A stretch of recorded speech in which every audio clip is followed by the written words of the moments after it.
Bom dia, sejam todos muito bem-vindos ao sexto seminário das Organizações Sociais de Saúde. Hoje temos a honra de estar convidando o Dr. Edson Ferreira da Silva, presidente do Sindicato das Santas Casas de Misericórdia e Hospitais Filantrópicos do Estado de São Paulo. Tem um vasto currículo aqui que dispensa apresentação na área de administração hospitalar e também agora, ultimamente, foi convidado a fazer parte do Conselho das Relações do Trabalho da Fiesp. Então hoje nós vamos falar sobre um tema de grande repercussão, um tema atual que agora vai, sofrer grandes impactos na área da saúde, ao qual o sindicato representa. E hoje nós iremos falar para vocês as repercussões na NR1. Dr. Edson, seja muito bem-vindo e agradeço aí a tua participação e espero que todos aproveitem bem o seu conhecimento, que o senhor é um expert nessa área. Espero contribuir bastante. Eu que agradeço o convite da diretoria para que nós viéssemos a fazer essa explanação, tendo em vista uma quantidade expressiva de indagações sobre esse tema. Vamos dar início, Dr. Edson, então, para falar aí sobre a NR1, que, assim, já tinha alguns ordenamentos jurídicos que já falavam sobre os aspectos e as condicionantes, né, que a NR1 foi acrescentado, né, uma pequena palavrinha, os riscos psicossociais, e ela trouxe uma repercussão imensa, né, para as empresas, para os trabalhadores, e hoje muitas das pessoas elas não sabem, né, como agir, como fazer para executar e respeitar a NR1 nessas diretrizes. Então hoje eu gostaria que o senhor aí explanasse para nós, falasse um pouquinho aí da legislação, da implantação, depois nós vamos falar um pouquinho do custo, do impacto na área da saúde. Fica à vontade, doutor Edson, por gentileza. Eu tomei a liberdade de trazer alguns apontamentos aqui, tendo em vista que eu tenho feito algumas explanações a respeito desse tema. A primeira situação que eu acho que é fundamental nós destacarmos, eu inclusive escrevi agora recentemente esse livro que está aqui, NR1, a porta de entrada das demais normas regulamentadoras.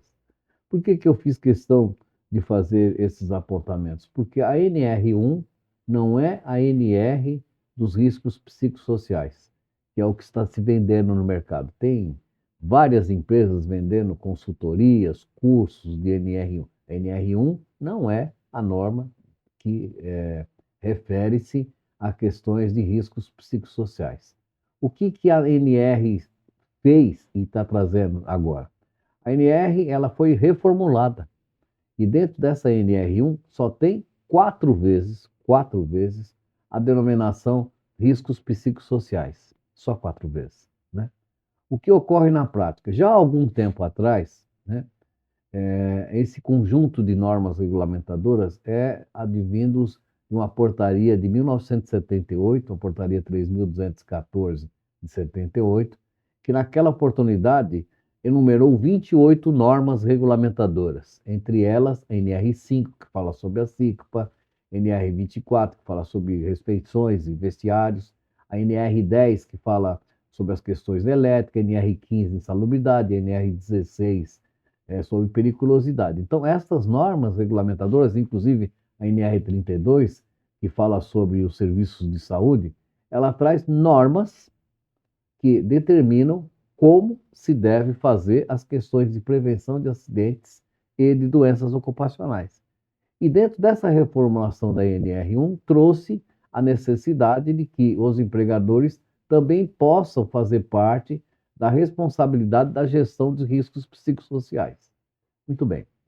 Historicamente, Galdinei, o que de fato acontece? Eu vejo, dentro, além desse aspecto de dizer que a norma não é de psicossociais, ela enseja aí um processo de responsabilidade tripartite do governo, dos empresários e do próprio empregado, né? Porque dentro desses dados que eu aponto, você veja o seguinte, no ano agora de 2025, a gente teve aproximadamente quase que 170 mil afastamentos por transtornos ociosos. Nós tivemos a segunda maior taxa de licença médicas com episódios depressivos, que giram em torno de 126.608 episódios. Nós tivemos no ano de 2025 um acréscimo, né, de 15%, um acréscimo de 15% para afastamentos em torno de 546 mil. Estamos falando aí só de transtornos e ocorrências de transtornos mentais. A gente também não pode deixar de esquecer que além desses afastamentos existe o bipolar, existe dependência química, existe o estresse agravante com as questões até do burnout, a esquizofrenia, as questões de alcoolismo. Então, o que acontece? Essa responsabilidade, a própria sociedade, ela está encontrando e está verificando que essa situação ela é preocupante. Tanto é que o próprio governo, ele já observa esses aumentos de despesas já embutidos na própria Previdência Social, também trouxe esses números. Você veja que no ano de 2023, nós tivemos um gasto na Previdência Social com afastamentos de saúde mental em torno de 26 bilhões. Número alto esses, né? Transtornos mentais é o maior número de afastamentos de saúde mental, a gente gastou 4 bilhões. Quando a gente fala de despesa de transtornos mentais, de 2009 até agora, 2025, nós tivemos um aumento de 47%. Quando a gente fala de projeção desses afastamentos, a gente já estima no ano passado, 2025, 4 milhões de afastamentos. Isso quer dizer o seguinte, que a cada R$ 1 investido, você tem um custo de R$ 5 pelos afastamentos. O que ocorre na prática, especificamente, né? Nós temos alguns funcionários, e esses funcionários, na realidade, seguem o roteiro comum de atividades que tenham que ser afastadas, qual seja, funcionário que tem algum problema de doença, ou qualquer tipo de que venha a inibir ele das suas atividades normais, ele é afastado desse serviço por 15 dias. A partir do 16º dia, ele fica a cargo do INSS. O INSS é que vai cuidar da recuperação necessária desse funcionário voltar ao trabalho. O que ocorre na prática, né? Ele é afastado nesses 15 dias, após o 16º, ele passa a cargo do governo. O governo é que vai pagar para ele. E o governo só vai pagar para ele se ele tiver um negócio que chama na Previdência chamado carência. O que é carência? Ele tem que ter minimamente contribuído para o INSS no mínimo 12 meses. Se ele não tiver essa carência de 12 contribuições, a partir do 16º dia de afastamento, ele não recebe nada. Ele vai ficar sem qualquer tipo de remuneração. E ele vai ter que aguardar a famosa e indiscutível perícia médica. Essa perícia médica vai ser agendada no prazo mais ou menos de 90 dias. Pode ocorrer que dentro dessa perícia médica, o médico, examinando o empregado, diga assim, olha, você está em condições normais, apta a trabalho, e volta novamente para a empresa, no nosso caso o hospital. O hospital vai constatar que esse funcionário ainda continua com alguns problemas, porque grande parte da população acha de que os transtornos mentais, síndrome de pânico ou outros tipos de estresse é frescura, não é doença, né? Então, vai dizer para ele que ele não tem condições e vai afastar ele novamente, certo? E há casos, por exemplo, de que as pessoas perdem a vida, há suicídio, porque as pessoas tendem a ficar num processo absurdo de comprometimento psicológico. Hoje nós somos campeões mundiais em nível de ansiedade, né? Então, esse processo, ele traz aí uma situação muito preocupante para a sociedade. E dentro desses números que eu acabei de citar, para o governo. Então, o que o governo fez? Ao meu ver, ele transfere essa responsabilidade para os patrões, para que os empregadores venham assumir essas responsabilidades. Concordo plenamente que o empregador tem que verificar estas questões. Mas nós estamos num processo de atualização tecnológica onde as pessoas elas não se conversam mais. As pessoas vivem e convivem hoje com o celular. Você vai chegar em determinado momento que você está numa mesa jantando, as pessoas não estão conversando entre si, as pessoas estão olhando o celular. As pessoas, muitas vezes, estão assistindo um programa de televisão consultando as redes sociais. As pessoas acordam de manhã cedo, a primeira coisa que faz é consultar um celular. E os algoritmos foram feitos para que o cérebro ele fique ansioso para saber outras novidades. E tanto é que nós, se estivermos aqui conversando, dizer que a gente tem uma ideia de fazer um programa para que eu e você possamos levar os nossos filhos para a Disneylândia, daqui a pouco no seu celular aí vai sair vários programas, vários projetos, né, pacotes turísticos para você ir para a Disneylândia. Se você fizer uma pesquisa de um livro, vai vir lá várias coisas. Então, a maquininha azul foi feita para isso.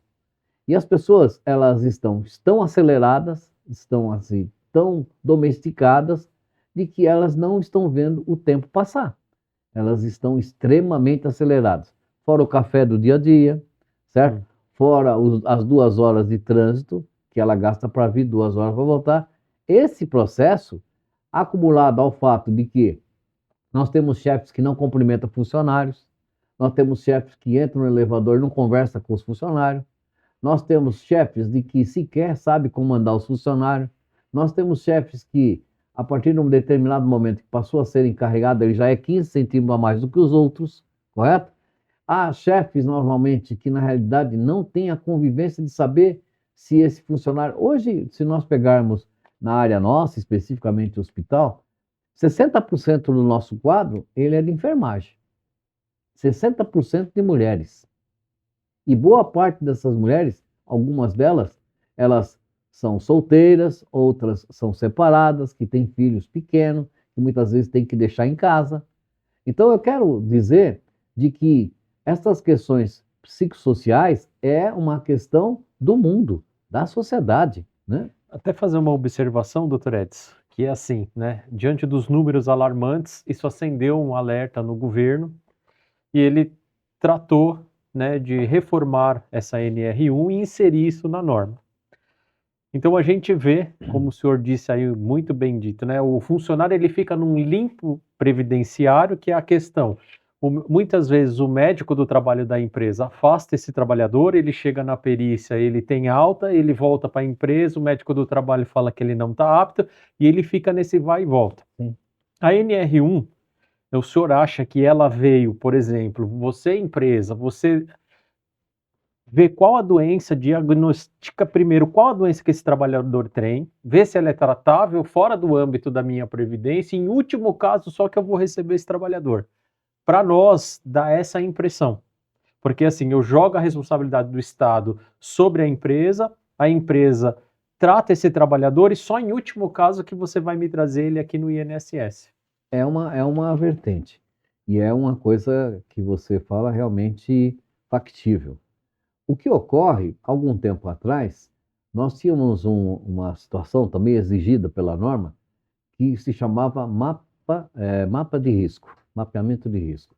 Esse mapeamento de risco era feito obrigatoriamente pelos cipeiros. A CIPA, ela tem uma composição de membros indicados pelo empregador e membros indicados pelos empregados.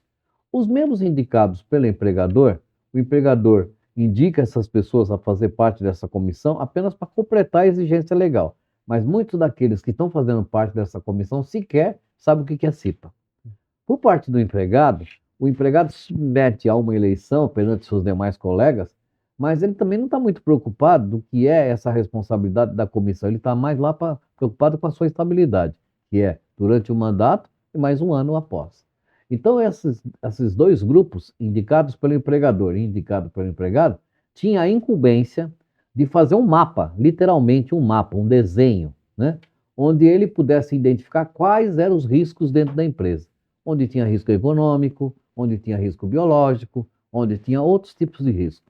E o que acontece? Ele tinha que fazer esse mapa e, obviamente, esse mapa ficaria exposto em um determinado espaço da empresa para que a fiscalização identificasse que você fez o levantamento de risco e você, através deste mapa colorido, tinha umas bolinhas vermelhas, azul, e quanto mais essas bolinhas estivessem crescendo, maior o risco. Diminuindo, menor o risco.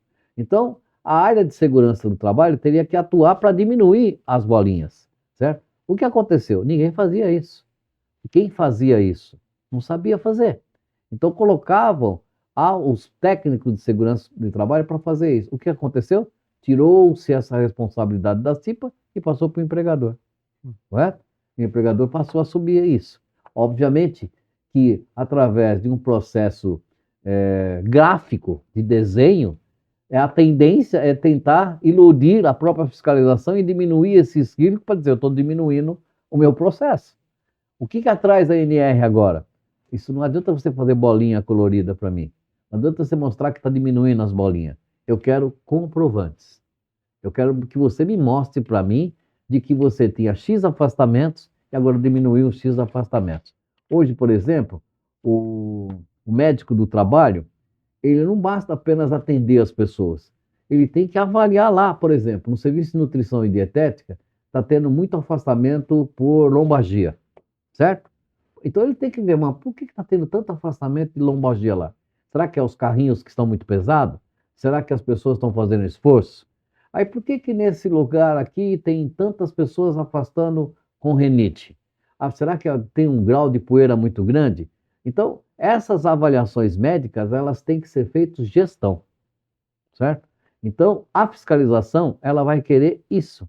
Então, ela vai querer o compromisso dos empresários, no nosso caso, dos nossos líderes, para dizer se eles estão acompanhando esses riscos e quais são as providências que eles estão fazendo para diminuir esse risco. Não é apenas. Hoje eu até brinco muito de que o mapeamento de risco hoje não é mais papel, é gestão.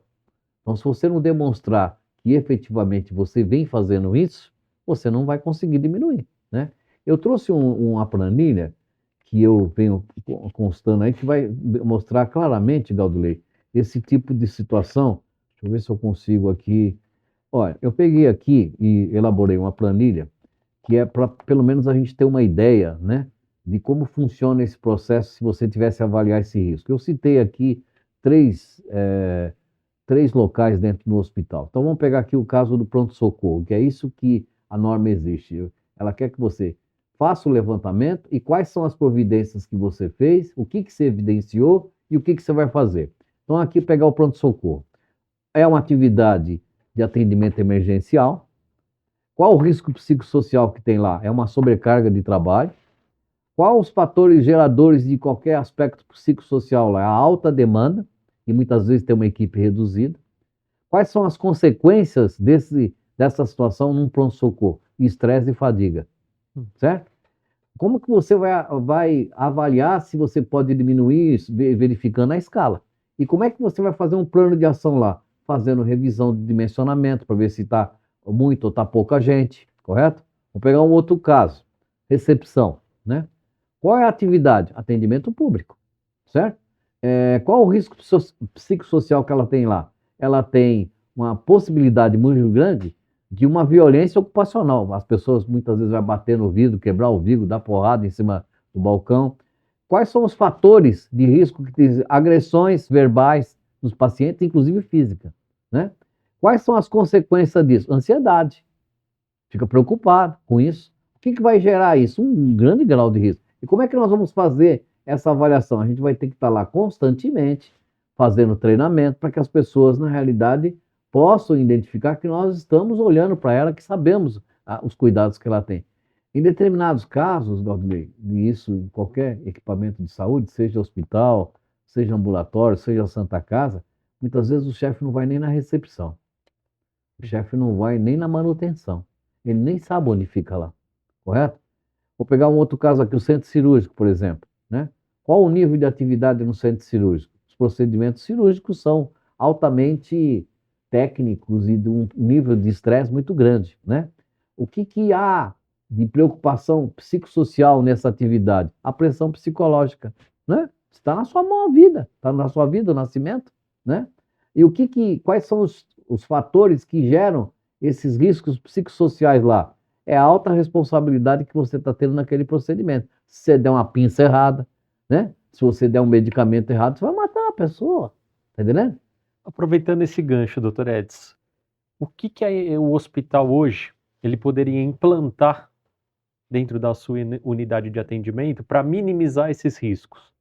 A primeira coisa que ele tem que fazer, ele tem que nomear um responsável para essa gestão de assistência.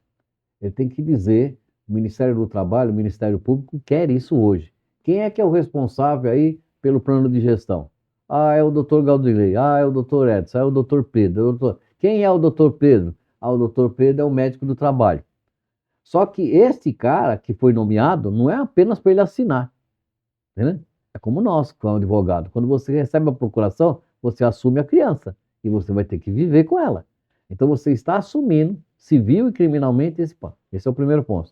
Saber quem é o responsável por esse plano de gestão. Segundo fato, você fazer com que todos os líderes saibam quais são essas responsabilidades hoje. Como é que você tem que fazer, certo? E periodicamente você estabelecer mecanismos, né? Então, por exemplo, vamos falar de assédio sexual. Vamos falar de assédio moral. Você tem um canal de denúncia? Esse canal de denúncia é próprio, é terceirizado? Quem receber essa denúncia de assédio, o que vai ser feito? Né? O funcionário vai ser exposto? Tem um comitê de assédio terceirizado ou é dentro da empresa? Certo? Então, este me parece que inicialmente é o primeiro desafio. Porque se você fizer isso, já mostra uma primeira fiscalização que houver de que você já tem uma predisposição para fazer alguma coisa voltada à prevenção de risco psicológico. Aí também, na mesma linha de raciocínio, né, muitas das vezes esse trabalhador ele já tem esse impacto fora da instituição hospitalar. E às vezes ele tem problema familiar, ele tem problema com amigos, ele tem problema financeiro e assim por diante. E quando ele entra na instituição, ele já vem com essa sobrecarga de fora para dentro. O que que a empresa ou o hospital hoje, né, pode fazer para tentar provar esse nexo de causalidade? Porque na justiça hoje, se ele conseguir provar, né, que isso não partiu de dentro da empresa e sim veio de fora para dentro, muitas das vezes ele não é atuado, não tem processo, e se tiver processo, muitas das vezes a decisão é favorável. O que que o senhor orientaria nesse sentido? Veja o seguinte: impedir que ele faça empréstimo consignado em empréstimos e que ele morra de preocupação porque ele está cheio de dívida, o empregador não vai ter essa condição. Tá? Fazer com que ele não beba e que ele, na realidade, pare com a questão de alcoolismo também não vai resolver. Evitar de que ele venha, consequentemente, separar, né? E ele, na realidade, não pagar a pensão alimentícia e estar correndo o risco de ser preso também, o empregador não vai ter essa responsabilidade. O que na realidade, se requer dentro desse processo? É um processo de ingestão. Qual seja esse processo de ingestão? É fazer com que as pessoas... Então, eu posso dar treinamento, dizendo para as pessoas, para que elas possam ter uma educação financeira adequada. Eu posso mostrar para as pessoas como é que funcionam os direitos da mulher, os direitos do homem, certo? Fazer essas palestras, fazer com que elas façam isso. Identificar, por exemplo, às vezes você tem equipes de trabalho, né? Somente na equipe. O hospital tem uma característica que eu sempre brinco, ele tem 3 nichos, né? Que são diferentes, né? O hospital ele tem o grupo da noite, o grupo da tarde, o grupo da manhã. Esses grupos não se conversam, eles nem sequer se bicam, né?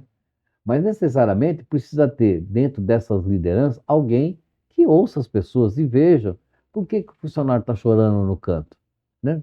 Às vezes as pessoas, na realidade, querem ouvir, né? Querem conversar.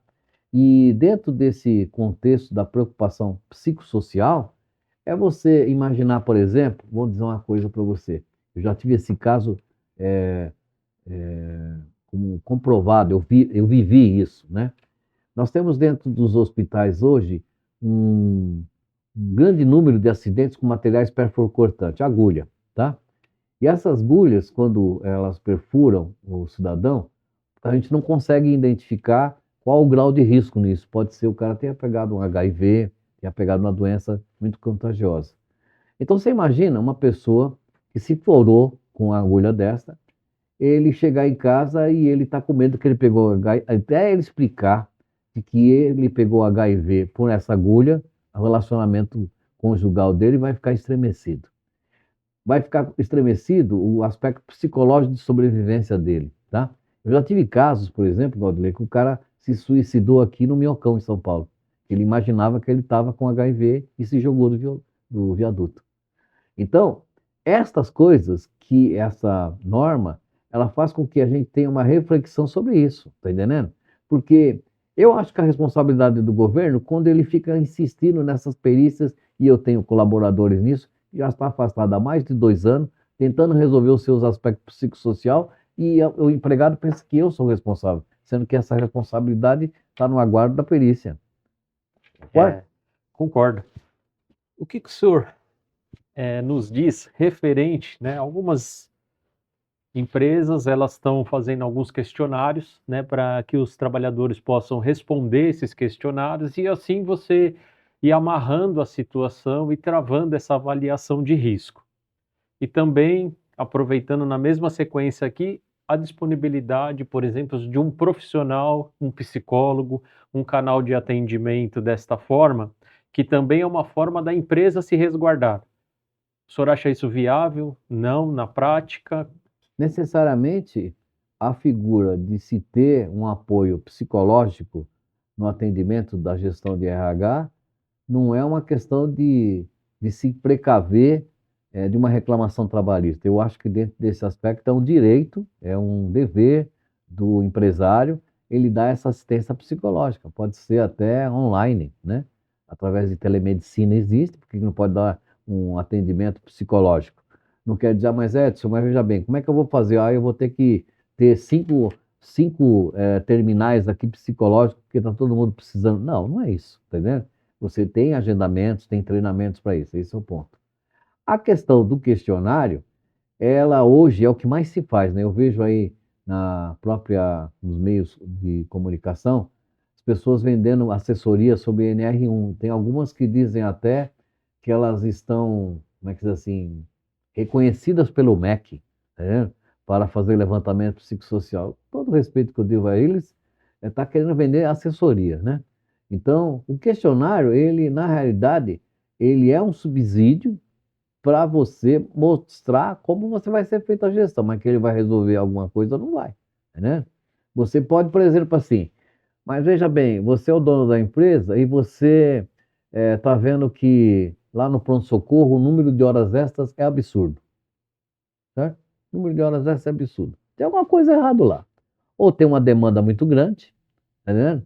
E por que que as pessoas estão ficando? As pessoas elas podem estar tendo ou estar usufruindo de um ganho maior pelas horas extras, mas esse não é o caso. Além de impactar a folha, que é um custo, Sim. você tem o fato do funcionário estar ficando muitas horas a trabalhar. Somado aquelas 2 horas que eu falo de ir e voltar, certo? Tem alguma coisa acontecendo lá. Então, às vezes, são rotinas, são coisas, né? Que as pessoas não observam, é retrabalho, né? Hoje nós temos um processo de informatização que diminui esses trabalhos. Então, esses questionários podem subsidiar uma decisão administrativa, mas não é ele que vai resolver os riscos psicossocial, entendeu? Até mesmo porque hoje, nos dias atuais, com o avanço da tecnologia, Sim, fica mais fácil de você rastrear. sim, sim, É como muito bem o senhor colocou. Então, assim, se estamos tendo muita hora extra ali no pronto-socorro, o que está gerando essa hora extra? sim. Então, assim, será que é uma falta de preparo desse trabalhador para atender o paciente? Será que é falta de funcionário ali naquela situação? Então, assim, são coisas que dá para você rastrear, né, para você tentar minimizar esse impacto final. Aí, doutor Edson, gostaria de saber do senhor, assim, quais os desafios jurídicos, né, que os hospitais vão enfrentar, os operacionais e o financeiro, que é o primordial para a gente falar da área da saúde hoje. Bom, nós estamos fazendo um evento especificamente para as organizações sociais, cujas gestões desses equipamentos, eles estão voltados especificamente a fazer a gestão de um equipamento público, seja ele municipal, estadual ou federal. Qual é a minha grande preocupação hoje, né? Eu sei que em determinado momento tem uma organização social tomando conta desse equipamento por questões políticas ou administrativas de gestão, tirou-se aquela organização social e colocou outra, certo? E muitas vezes o funcionário, ele vai ter essa transferência de empregador, muitas vezes ele vai ficar com atraso de salário, muitas vezes ele vai ter um impacto na gestão de recursos humanos que não tinha anteriormente, seja na questão da responsabilidade, seja no fato das rotinas implantadas, né? Nós temos casos, por exemplo, de que algumas organizações sociais, elas exigiam até pouco tempo que o funcionário saísse lá da Zona Leste para pegar um atestado médico e trazer aqui no centro da cidade para justificar sua ausência, né? Essa questão, ele perde mais tempo trazendo um atestado aqui no centro, sei lá, vai sair lá do Itaim Paulista com um atestado para trazer aqui no centro. Ele vai gastar mais tempo trazendo esse atestado, ele vai ficar mais doente do que ele trazer o atestado, né? Então são coisas assim que pode se resolver. Então, num caso específico das organizações sociais, eu acho que assim, é um levantamento, aí se faz o questionário, né? Saber como é que funcionam essas rotinas, quem é o responsável, quem não é, por que está funcionando desse jeito, por que não está faltando.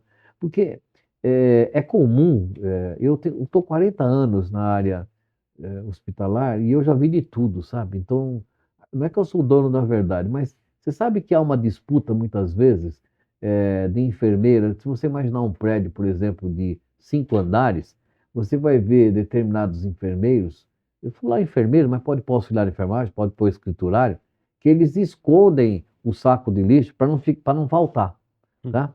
Então ele faz um subestoque na unidade dele, correto? Então aí aquelas pessoas às vezes estão precisando do material e não tem. E ele, naquele momento ele necessita desse material para atender o paciente e não tem. Só que no andar de cima tem. Só que as pessoas não, isso aqui é meu e não cede. Entendeu? Então, o risco disso é muito grande. Então, dentro das organizações sociais, existem políticas diferentes, existem responsabilidades diferentes. E um outro aspecto muito importante: você trabalha para o gestor público. E o gestor público pode te dar subsídios financeiros ou estruturas suficientes ou não. E isso pode provocar um impacto expressivo na gestão de recursos humanos, impactar especificamente na saúde do empregado. Edson, como o senhor vê, né, hoje, o Ministério do Trabalho e Emprego, a fiscalização nesse sentido, eles já têm recebido orientações, né, para que assim que a implementação da NR1 completa, e ultimamente eles nem têm comparecido, né, as organizações sociais na porta dos hospitais. Isso tudo está sendo feito de forma eletrônica. Sim. Eles pedem o questionário, eles exigem a documentação da empresa e muitas das vezes nem vai no estabelecimento para ver o que está sendo feito ou o que foi feito. O que eles querem é documental. Como o senhor vê essa situação e o que o senhor aí indica para todos aí para melhorar, né, essa ingerência entre o Ministério do Trabalho, fiscalização e a Organização Social de Saúde? A primeira coisa que todos têm que levar em consideração e deve estar atento a isso, de que hoje existe uma parametrização chamada E-Social, certo? Sim. O E-Social hoje, ele faz parte da gestão da Previdência, da Receita Federal e do Ministério do Trabalho. As informações são entre os três. Não há mais como você omitir, certo? E necessariamente não precisa pegar o auditor para ele ir lá no seu estabelecimento para ele ver a irregularidade. O auditor pode identificar, através dos próprios relatórios do E-Social, quantos funcionários estão sendo afastados. O porquê estão sendo afastados. E por que está tendo isso? Certo? Por que há esse volume de acidentes de trabalho? Necessariamente eu não preciso ir lá. Mando uma notificação para você, que é a praxe, e digo para você, dentro de 30 dias me apresente os relatórios aí. O que você vai ter que apresentar? O que a ANR está pedindo. Gestão. Certo? Quais são os relatórios? O que você fez? Como fez? Onde está a sua avaliação? E como é que você vem progredindo para minimizar isso? Esse é o problema, né? Então, o fato do fiscal não ir lá... Aliás, no ano passado agora, o governo abriu 805 vagas de auditores fiscal. Então, está chovendo o fiscal. Está chovendo, tá? E esses fiscais, eles vão levantar isso. Eu vou dar um exemplo para você, que eu sempre cito em palestras, né? Eu gosto de fazer esse exemplo, né? Vamos imaginar, e essa é uma coisa que sempre a gente fala, as pessoas normalmente quando pedem para você fazer uma visita no hospital, as pessoas sempre elas direcionam você por um caminho, correto? Eu sempre falo assim que eu não vou naquele caminho, porque aquele caminho eles já prepararam, deixaram tudo bonitinho, bem limpinho, para mostrar que eles são eficientes. Vá pelo lado contrário, Uhum. certo? Porque naquele lado não está bonito do jeito que ele propõe. Outra coisa, exemplo, você chega lá para um funcionário que trabalha na área de resíduos, né? E faz coleta de resíduos. E aí mostra para ele a caveirinha lá de resíduo perigoso e pergunta para ele assim: olha, senhor, me diz uma coisa, o senhor teve treinamento de transporte de resíduo aqui? Sim, sim, sim. O senhor sabe me dizer o que quer dizer essa caveirinha aqui? Ele falou: olha, senhor, não sei não, mas eu acho que isso aí é a morte. Uma coisa muito, né? Mas o senhor sabe por que não sabe. Então, como é seu nome? Ah, José da Silva. Então, eu vou lá no departamento pessoal e falo assim: eu queria ver o prontuário do José da Silva. Vocês fazem treinamento sobre transporte de resíduos? Fazemos, fazemos. As pessoas não têm documentado isso, que é o que vai querer. Hoje com a tecnologia, né, a gente até já tinha comentado antes, ficou fácil esse Sim, rastreamento, principalmente com a implementação do e-social e a é, comunicação com os sim, demais órgãos. é. Aí assim, doutor Edson, né, as pessoas elas vêem muito barulho na mídia, as pessoas que querem vender, que nem o senhor falou, assessoria e muitas das vezes implementar uma forma mais, assim, ao meu olhar, né, e até vou pedir a opinião do senhor.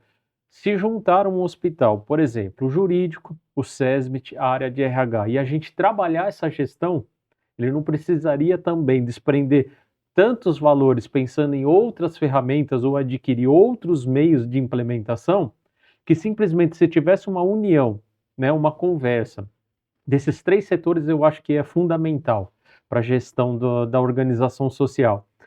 E através dessa união, elaborar, traçar metas, rotas, preparar o gestor, preparar a equipe, eu acho que isso teria um custo menor, né? E também não daria um impacto de passivo lá na frente se isso for feito agora com uma certa antecedência. Na realidade é assim, né? Todas as organizações sociais, a gente está falando aqui da organização social, para os hospitais qualificados com organização social. Eu entendo, seja ele organização social ou não, que o SESMIT, Serviço Especializado em Segurança e Medicina do Trabalho, ele tem que ser um órgão de staff. Ele está ligado lá na diretoria, lá em cima, assim, lá no estado. Ele não está subordinado ao RH, diretoria técnica, ele está subordinado à direção. O que, que o SESMIT faz, né? Ele vai ter que demonstrar quais são os aspectos de segurança e de saúde dentro da organização. E, obviamente, com isso, vai ter que ter essa gestão de pessoas, essa gestão de recursos humanos, tá? Obviamente que esta gestão de pessoas e esta gestão de recursos humanos vai ter que trabalhar com o jurídico, porque quando houver demandas trabalhistas, lá deve estar relacionando provavelmente os principais reclames com relação à gestão do hospital. E aí deve ter, mas por que está tendo tantas pessoas reclamando esse ponto, né? Bom, muito bem. Só que, infelizmente, né, a minha experiência diz que isso ainda vai levar algum tempo. Pode ser que agora, com a NR1, eles se conversem, mas com todo o respeito que eu devo a você, nos hospitais, SESMIT, Recursos Humanos e Jurídico, é cada um por si, Deus por todos. Tá? Então, por exemplo, eu tenho aí um fato, né, de que recebi uma reclamação trabalhista sobre adicional de insalubridade, né? A reclamação chegou lá na mão do advogado, o advogado recebeu essa reclamação de adicional de salubridade, a audiência está sendo marcada para o mês de agosto de 2026, no dia 20 de agosto. No dia 15 de agosto, ele manda para o RH solicitando material para fazer a defesa. O RH vai receber isso, ele não sabe, nem porque dados técnicos, aí ele vai pedir para o SESMIT. Então, às vezes, faltam 3 dias para a audiência, eles estão pegando retalhos de cetim, né, para dizer, né, para tentar montar a defesa, não é?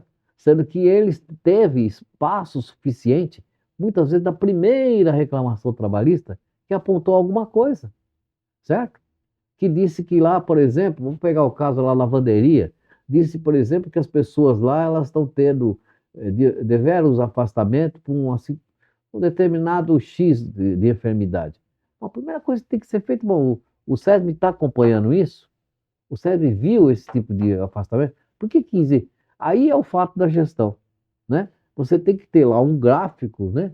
com todas as sintonias, com todos os sintomas que estão ocorrendo, para você começar a monitorar. Olha, veja bem, há aqui um enorme número de afastamentos por.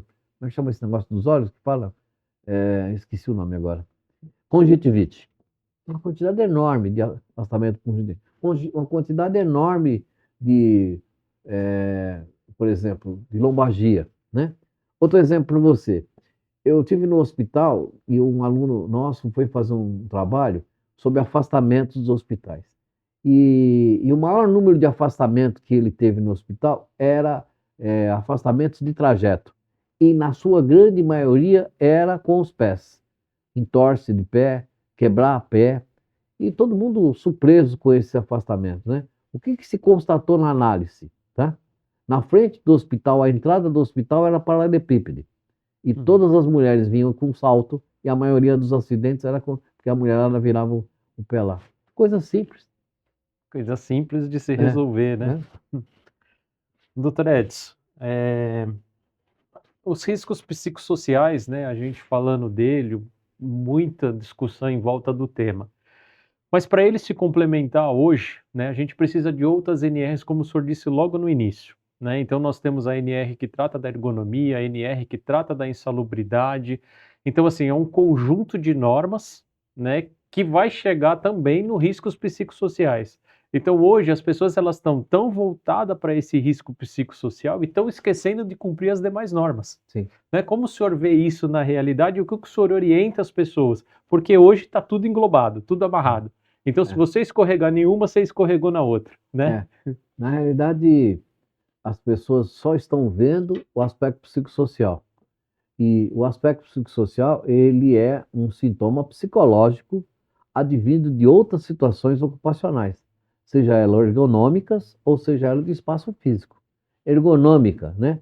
Muitas vezes as pessoas, por exemplo, você pega uma área de recepção que a pessoa não tem acesso para poder conversar com a pessoa, o cliente, vamos dizer assim. Ela tem problema do assento, que é pequeno, ela tem aspectos de que não tem local para refeição. Em determinados hospitais hoje, se juntar 4 armários, né, um juntado no outro, e eles fizeram uma vaquinha lá para comprar um micro-ondas, pronto, montaram um refeitório, certo? Então precisa ter um refeitório, né? Então as pessoas, elas estão, como você bem disse, elas estão imaginando que é só psicossocial, e não é isso, certo? A própria NR17, a NR24, ela dá subsídio para que esses apontamentos previstos na norma regulamentar número 1 tenham que ser cumpridos. As pessoas, elas têm, eu vejo que hoje, a maior dificuldade que as pessoas vão ter para lidar com essa norma é ela fazer gestão, porque as pessoas não sabem fazer gestão, não sabem comprovar, não sabem mostrar de como ela está valorizando essa mão de obra e por que é necessário fazer isso, né? Se porventura, por exemplo, uma hipótese, né?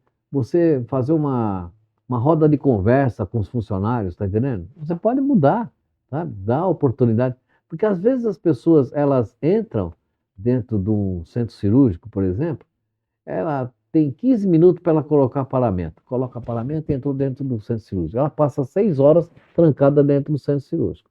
Num estresse absurdo. Ela está lá fazendo cirurgia do coração, está lá fazendo a cirurgia de uma criança, de um parto, fazendo a cirurgia de uma coluna, fazendo o transplante. Então, o estresse é absurdo. Ela vai sair dali, e aí esse que pega na nossa área, ela vai sair, descer o elevador, atravessa e vai no hospital do outro lado da rua fazer a mesma coisa. Quer dizer, né, às vezes tem 2 empregos, Sim. né, e uma situação interessante também. Por quê? Sai de um emprego, ela vai para o outro. Sim. Em qual dos 2 que a gente vai auferir que ela sofreu esse risco psicossocial? Esse é o ponto. E além do que, o que chama atenção, e é isso que é importante que as pessoas saibam, que as multas que serão advindas desse processo, elas não são feitas para o hospital. Elas são feitas pelo número de empregados que tem o hospital. A multa pode ser elevada, muito elevada. por isso, né, grande parte aqui que nós falamos já da pessoa ter uma gestão de Sim, excelência, né, e ter prova documental, por quê? Nessa caracterização de 2 empregos, né, você precisa estar muito bem resguardado, porque essa pessoa no outro dia, quando bem o senhor colocou, ela está lá fazendo a cirurgia, ela sai, ela vai para o outro fazer a cirurgia. No outro dia, quando ela entra, será que ela vai estar bem para trabalhar no seu hospital? Será que ela vai estar pronta para encarar uma cirurgia de 2, 3 horas novamente? Então, é uma questão que o senhor falou, né, o olho no olho. Muitas das vezes o gestor está ali, ele bateu o olho, viu que aquele funcionário aquele dia está com um problema, muitas das vezes é melhor você acolher essa pessoa, do que você colocar ela na linha de frente e aí você ter um prejuízo posterior, porque daí sim. você pode ter danos, irreversíveis, você está tratando com a vida. Você sabe que quando nós falamos dessa questão de treinamento, ele também tem um aspecto psicológico muito grande. E muitas vezes você vai ter que pegar, muitas vezes, um acidente fatal para demonstrar para as pessoas que elas tendem a prestar atenção, a ter atenção na atividade. Eu tive um acidente, que eu fui convocado, inclusive, para o Ministério Público, onde na lavanderia havia um equipamento que era a máquina de lavar, né? E ela tinha duas portinhas, uma abria para a direita, uma abria para a esquerda. E o funcionário, o que que ele fazia? Ele passava a mão por cima de uma portinha, ia lá no botão e ajustava o cesto de lixo para que se acomodasse mais roupas dentro e fosse mais rápida a demanda dele. O que ocorreu um determinado dia? Ele fez a mesma manobra, abriu a porta da máquina para colocar as roupas lá para serem lavadas e acionando a parte para ajustar. Só que ao acionar, o avental dele ficou preso nessa coisa. O avental foi junto com a máquina Uhum. e ele perdeu a cabeça literalmente, certo? Então, o que que o Ministério Público me cobrou? Mas você tinha que observar de que ele era um estudante que estava estudando para fazer. Ele tinha dois empregos, tá entendendo? Eu falei, mas veja bem, eu não tenho como saber que ele tem dois empregos. Ele pode me apresentar uma carteira branca hoje, eu não vou saber que ele tem dois empregos. Eu também não sei se ele está estudando ou não, certo? Se ele não me falar que eu estou. Então, essas questões aí tivemos que mostrar para eles. Uma primeira coisa é que não se poderia de forma nenhuma mais abrir a portinha e mexer no botão. Primeiro treinamento. Mas aí tinha que ver se as pessoas têm descanso, se as pessoas não têm, tá entendendo? É, tem pessoas que, coincidentemente, não tiram férias igual no mesmo hospital com o outro hospital, tira férias nesse hospital, no outro não tira, ela não tem descanso. Esse cara que trabalha dentro desse centro cirúrgico que eu expliquei agora, ele pode ter aliviado o estresse nesse mês, nesse estabelecimento, mas ele continua estressado no outro, de todo jeito. Entendeu? Então, estas não são condições de que você ou eu possamos amenizar. Vai depender. Quando eu falo dessa responsabilidade tripartite, né? Essa responsabilidade tripartite hoje é clara, porque o governo sabe, está todo mundo ficando doente. O governo sabe que tem as pessoas com nível de ansiedade absurdo. O patrão sabe de que existem esses níveis de estresse. Os empregados sabem que eles estão acelerados. Se os três não se unir, vai ficar todo mundo perdido. Fica uma sociedade doente, Sim. né. É, E assim, aí o governo tá. acha um caminho, né, É. ele cria um caminho impositivo, Para você assumir a né, responsabilidade.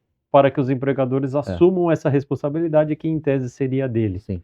É, né. E então assim, a gente fica olhando, pasmes, mas assim, as empresas, as organizações sociais de saúde, eu acho que elas devem se resguardar documentalmente, né, registrar os fatos, porque o que que ocorre? Muitas vezes é o que o senhor falou, quando o fiscal do trabalho, ele te notificar, ele não vai lá ver se você está fazendo algo ou sim. não, ele vai olhar realmente os números que está ali no sistema.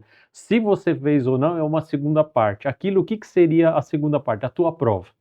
Então, muitas das vezes ele te aciona administrativamente, você vai ter um processo administrativo ali para se defender, e caso aquele processo administrativo não vingue, Sim. ele vai virar um processo É. judicial. Se você na prática implementou, tem essa documentação, essa prova, isso nesse momento vai valer. Mas é assim, o que o senhor está falando, tem que ter a gestão de excelência. Sim. Eu queria acrescentar, se você me permite, Galdilei, a seguinte situação. As pessoas, elas falam assim, o doutor Edson falou isso, explicou isso, mas veja bem, eu estou perdido ainda, eu não sei o que fazer. Bom, para mim, você que está nos ouvindo, principalmente o pessoal que trabalha nas organizações sociais, tem alguns pontos que eu acho que assim é fundamental.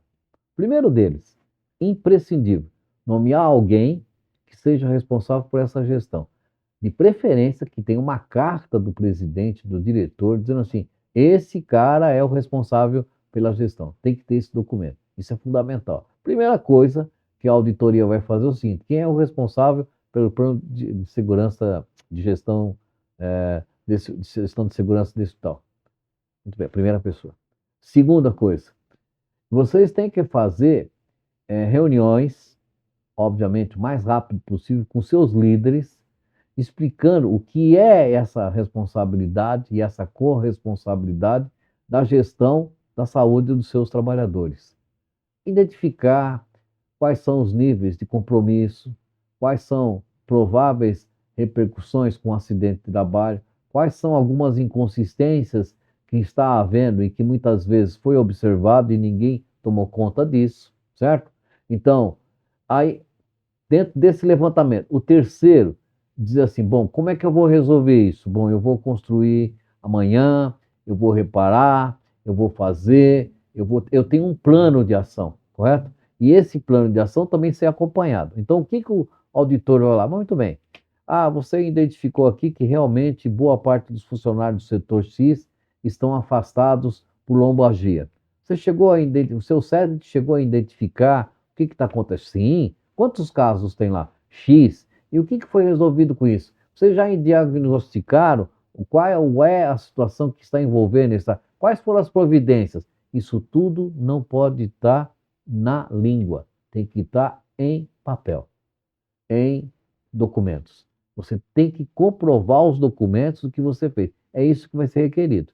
E, obviamente, além de ser comprovado isso, a fiscalização vai voltar posteriormente para ver se dentro desse plano, por isso que se diz que é uma questão de constância desse processo, a fiscalização vai voltar novamente, mas, bom, outrora, o ano passado, quando eu vim aqui, tinha X acidentes de trabalho. Esse ano aumentou.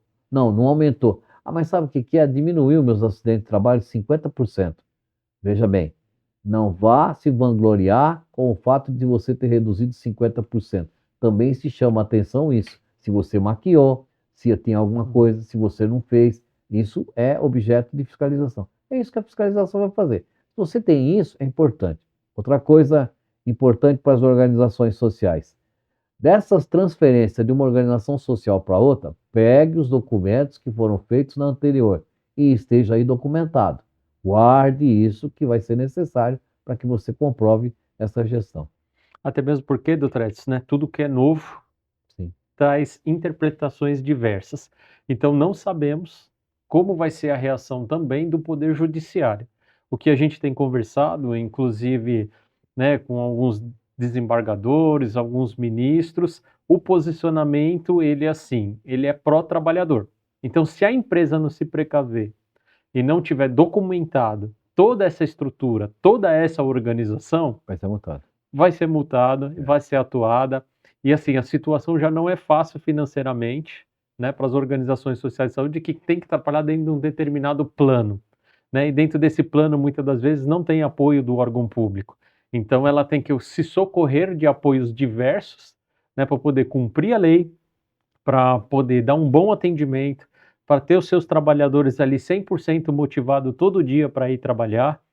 E a gente sabe que hoje no dia a dia não é fácil. É como o senhor falou, é uma soma de estresse, né, que vai somando ali. A gente é ser humano, aquilo vai pesando um dia um pouco, no outro dia um pouquinho mais, e quando chega ali, muitas das vezes a gente explode.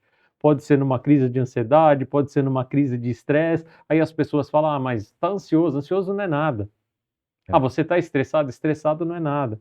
Só que muitas das vezes já tem comprovado que quando a pessoa está com o cortisol lá em cima, isso afeta todo o corpo, né? Não é simplesmente o psicológico ou a sua saúde física.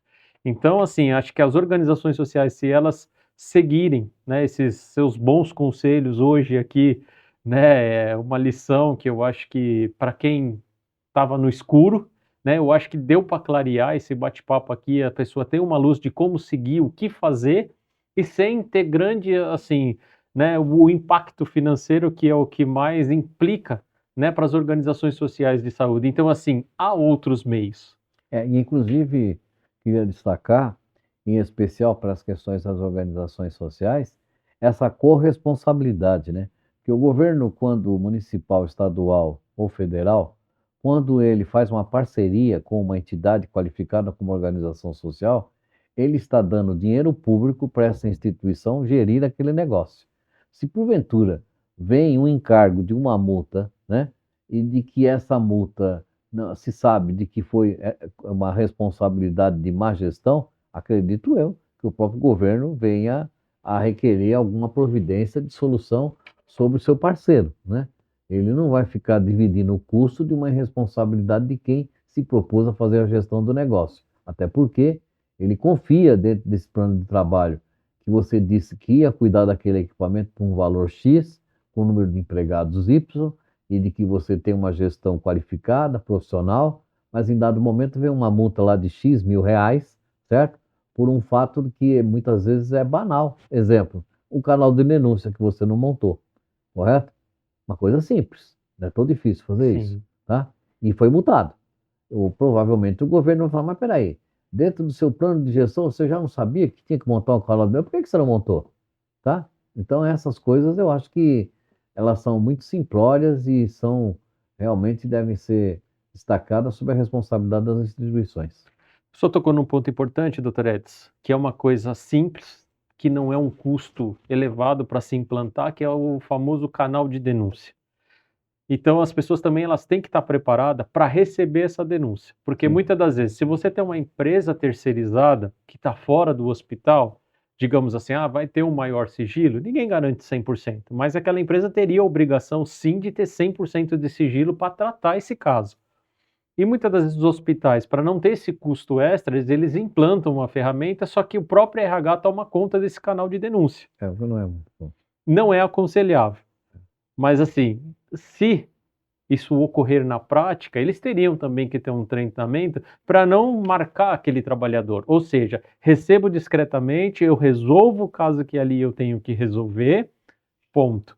Sem gastar um dinheiro. Se houvesse essa preparação, é como o senhor disse, por trás dessa gestão. Se tivesse um gestor ali, né, É, que instrui essa pessoa e fala, olha, você vai trabalhar aqui no canal de denúncia, mas você recebeu essa denúncia, não é para você falar para o A, para o B, para o C, porque daí deixou de ser um canal de denúncia e intimida a própria pessoa que ela está sofrendo ali um assédio sexual, um assédio moral, muitas das vezes ela está ali, né, psicologicamente alterada, ela quer fazer um desabafo, ela quer sugerir uma melhoria e ela não se sente segura nesse canal implantado pelo próprio hospital.